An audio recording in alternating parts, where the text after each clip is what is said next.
Good morning. Our project today will be about the Great Depression, which is from 1929 to 1939.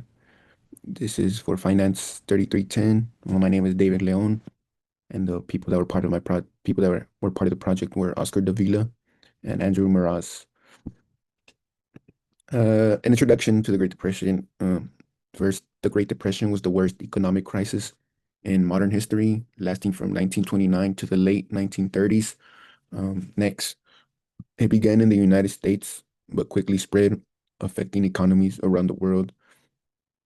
Last, the period was marked by mass unemployment, businesses failures, and widespread hardship for millions of people. Which right here is, if you could see, I put a picture of a guy holding up a sign, who will help me get a job. I do not want charity. Mm, Next, what the Great Depression is. The Great Depression is a severe worldwide economic downturn that began in 1929 after the US stock market crashed. Next, it led to mass unemployment, bank failures, and widespread poverty throughout the 1930s. Last, it ended gradually with the government reforms and the economic boost from World War II. Oh yeah, put a graph right here. How great everything was before the Great Depression. Um, the 1920s, often called the Roaring Twenties, saw rapid industrial expansion, rising productivity, and increasing consumer spending, supported by new technologies like radios, automobiles, and household appliances. Next, stock prices climbed dramatically, creating widespread optimism and drawing many Americans experienced or not into investing, often with borrowed money. And last, urbanization, jazz music, Hollywood films, and new social freedoms contributed to a sense of modernity and excitement, making the decade feel prosperous and full of opportunity. And right here, we added a picture of, people playing jazz music. And how the Great Depression started. Well, it began with the stock market crash of October 1929 when share prices collapsed and investors lost huge sums of money. Next, bank failures followed, wiping out people's savings and reducing public confidence in the economy. And last, a drop in consumer spending and industrial production caused businesses to close and unemployment to soar. And right here, a newspaper, huge losses on Wall Street, sales set all-time record. And we will be going over the Black Tooth.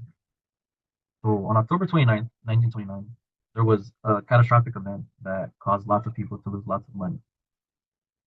So there was a stock market, and people were buying lots of the stocks on credit. They were using what's known as margin buying, where you put some of the money down and credit the rest of it uh, in order to obtain the stock. So there was a problem with this. Buying stocks like this include a big risk. You could lose it all. You could lose it all. You could lose it all. You could lose it all. Not only are you putting a little bit of money down, but if it goes and fails, you will owe the money that you also credited. Obviously, they were thinking of the positives of putting a little bit of down, crediting it, and getting paid. Not only would you pay off your credit with the stock, but you would also profit. So that's what the plan was when people were margin buying, but that completely backfired. Stock prices plummeted to an all-time low.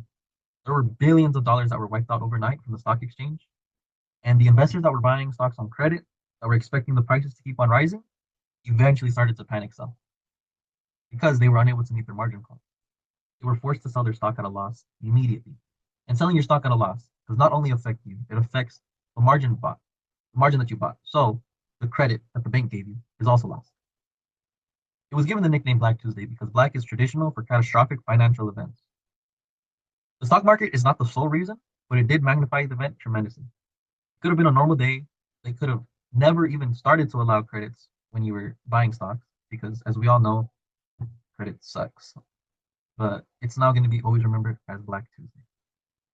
So when one investor lost his money, another investor got scared, sold his money at the same time, creating this big domino effect of everybody selling their stocks at a loss. Everybody lost their patience. Everybody just gave up. So they sold it at whatever price they were able to get.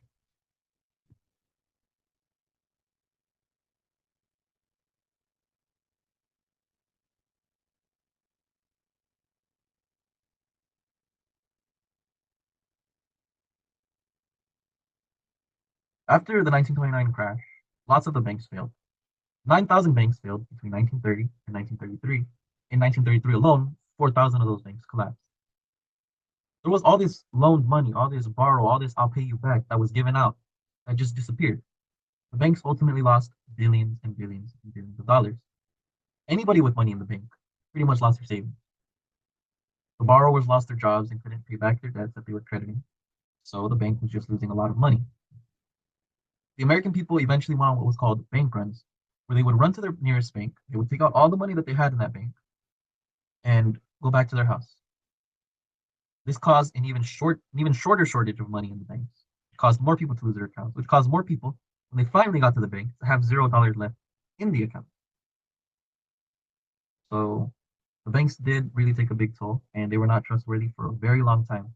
Eventually, now there's a law where you cannot lose all of your money if you have anything more than 250,000. You will still be left with $250,000. How did it impact people? Well, ask yourself this: if you were one day working, able to afford your mortgage, working every day, working every week, getting paid every week, you know, feeding your family, having a family, being married, all of that. If you lost your source of income overnight, how would that affect you?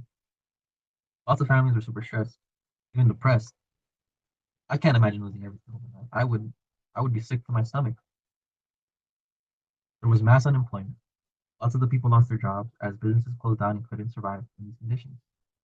Banks were failing, the savings were taken away from all the American people, and eventually they had to sell their property. I don't know how many of you guys have had to sell property to survive, but it's one of the most depressing things you can do. Your home that you've built all those years to afford is taken away from you, returned back to the bank because you no longer have your means of payment. All the investments collapsed, even from the ordinary people who had never invested $1 into the stock market, pretty much lost everything they had.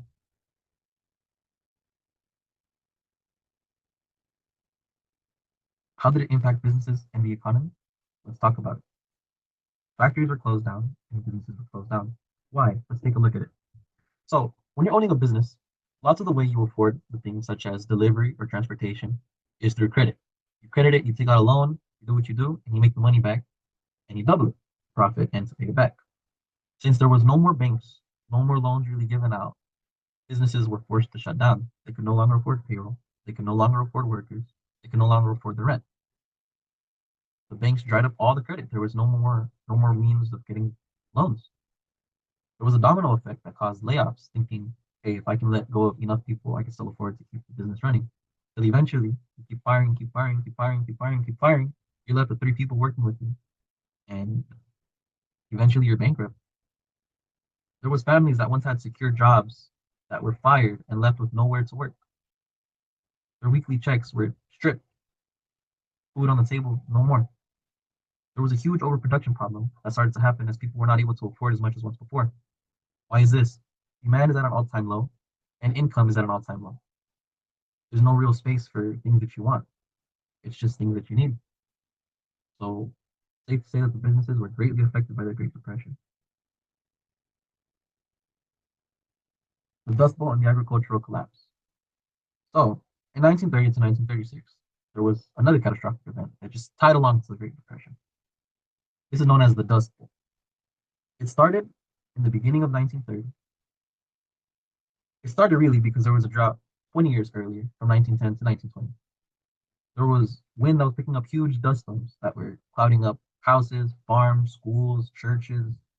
Everything that you can think of was getting covered in dust. It was getting difficult to breathe.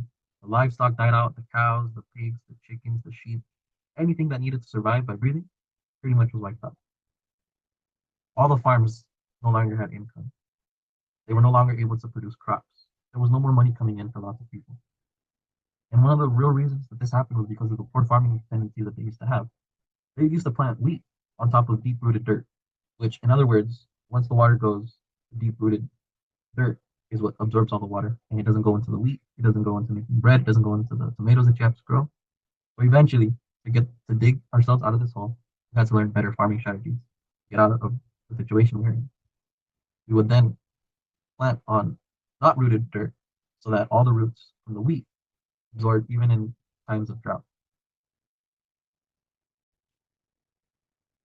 So now that we've explained what caused the Great Depression and how the bad and how bad the situation became, let's look at how the government responded in the early years. So at this point, Herbert Hoover was the president, and unfortunately, his response wasn't strong enough to match the seriousness of this crisis. He believed that the economy would naturally fix itself, so the federal government did very little at first. Hoover created the Reconstruction Finance Corporation and started a few public works projects, including the Hoover Dam, but these efforts weren't nearly enough. By 1932, unemployment was still climbing, banks were closing, and people were losing hope that the government would help them. And that brings us to a major turning point when Franklin Roosevelt ran as a candidate for presidency to fix the Great Depression. Okay, so on this next slide, we move into Roosevelt's New Deal. This was a big shift from Hoover's limited approach. Roosevelt acted very quickly, and he rolled out a series of programs designed for relief, recovery, and reform.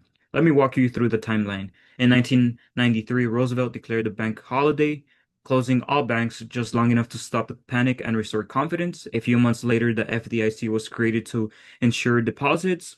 Then, job programs like the CCC in 1933 and the WPA in 1935 were created, which employed millions of Americans. We also have long reforms like the SEC created in 1934 to regulate the stock market, and the Social Security Act of 1935, which introduced pensions, unemployment insurance, and support for vulnerable Americans. These programs completely reshaped how the government supported the economy during crises. Okay, so now it is important to look at what actually happened as a result of the New Deal, which brings us to this next slide. Here, I included real data to show unemployment changes during the 1930s. You can see how unemployment dropped from its peak 25% to 14 to around 14 to 17%. Of course, it is still high and it's not good enough how it was in 1929. And then in the GDP graph, you can see the same pattern. The economy improves, but it never fully gets back to the 1929s. So the New Deal absolutely did help, but it didn't fully fix the economy. And then some economists at the National Bureau of Economic Research found that each dollar of the New Deal spending generated around 67 to 97 cents of income. So it boosted the economy, but not enough to bring the full recovery. With that in mindset, let's look at the pros and cons. On the positive side, the New Deal stabilized the banking system. It restored public confidence, created millions of jobs through programs like the CCC and the WPA. It also gave us long-lasting protections such as Social Security and the FDIC and the SEC. But on the other hand, the New Deal didn't end the depression. Unemployment still stayed very high. Private investment was weak. The GDP remained far below trend. Most historians agree that it was World War II that ended the Great Depression because of massive government spending and production, which caused it to finally end the depression. So further to say, the New Deal did help a lot, but it didn't fully solve the crisis. Okay. And from the Great Depression, we have learned several important lessons that still guide us today. First, the Great Depression has taught us the importance of strong bank regulations. Without protections like the FDIC, people would lose their savings and trust in the system because it collapses. We also learned the value of consumer protection since many Americans were left vulnerable and taken advantage of during the crisis. Another major lesson learned was the need for diversification in the economy. In the 1930s, the US depended too heavily on a few industries.